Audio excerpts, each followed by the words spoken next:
শেখ হাসিনা এবং তার সরকারের পতন হয়েছিল। পৃথিবীর ইতিহাসে যত গণবিপ্লব হয়েছে, বাংলাদেশের শেখ হাসিনার সরকারের মতো লজ্জাজনক পরাজয় পতন হয়নি। প্রধানমন্ত্রী শেখ হাসিনা রান্না করা খাবারকে হেলিকপ্টারে উঠতে পারেননি। তার মন্ত্রিসভার মন্ত্রী এমপিরা, আওয়ামী লীগের নেতারা পালিয়ে বাঁচার চেষ্টা করেছে। দেশের ভিতরে, দেশের বাহিরে অথবা জেলখানায় তারা রয়েছে।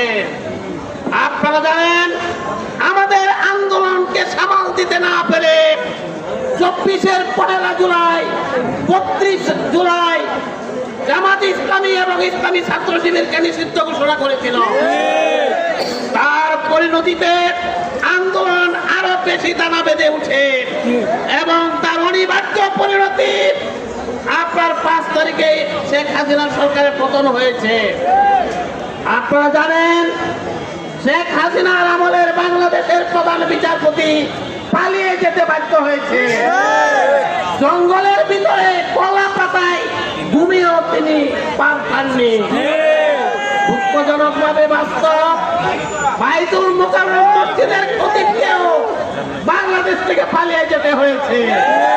এর চাইতে লজ্জার আর কি হতে পারে?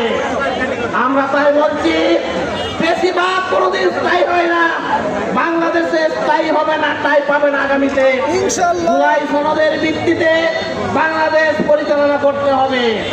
আমরা তাই দাবি জানাচ্ছি, গণভোটের জনরায় মেনে নিন, জুলাই সনদের ভিত্তিতে রাষ্ট্র পরিচালনা করুন।